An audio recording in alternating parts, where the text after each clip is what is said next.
Break down లేదు వచ్చింది. లేదు, మీరు కంటిన్యూ చేయండి సార్, మీరు కంటిన్యూ చేయండి. ఇప్పుడు చిరంజీవి గారి కుటుంబం మాకున్న అనుబంధం, ఆ కుటుంబంతో మా కుటుంబంతో ఉన్న అనుబంధం మాకు మొదటి నుంచి తెలుసు.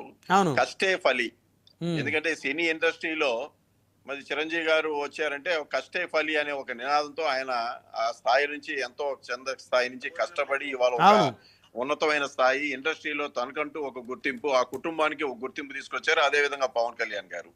సో ఈ కుటుంబం ఏదైతే ఇవాళ మనం చూసామో ఇండస్ట్రీలో ఇవాళ ఎంతో మందిని మనం చూసాం, చాలా మంది.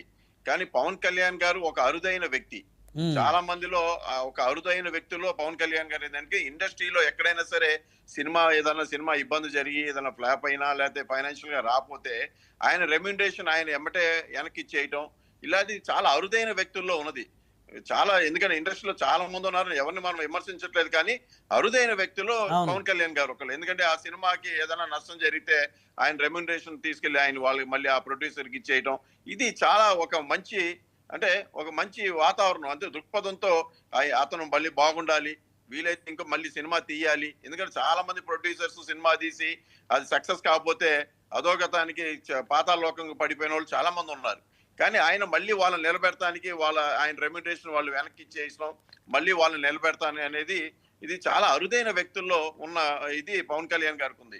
అందుకని ఇండస్ట్రీలో ఒక్క ప్రొడ్యూసరే కదా, ఆయన తీసిన ప్రొడ్యూసర్సే కాదు, ఇంకా చాలా మందికి ఆయన స్వయం కృపాదంగా ఆయన చాలా మంది ఇబ్బందులు ఉంటే ఆయన ఆదుకున్న విషయం ఇండస్ట్రీలో చాలా మందికి తెలుసు.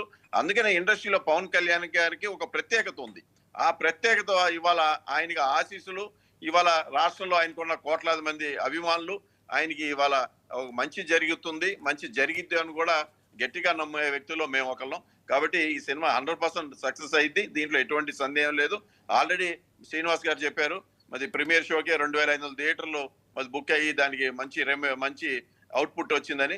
సో ఇంకా ఈ సినిమా ఇంకా మంచి స్థాయిలో ఎదిగి దేశవ్యాప్తంగా మంచి పేరు గాంచాలని చెప్పి నేను కోరుకుంటా ఉన్నా. నల్ల శ్రీనివాస్ గారు.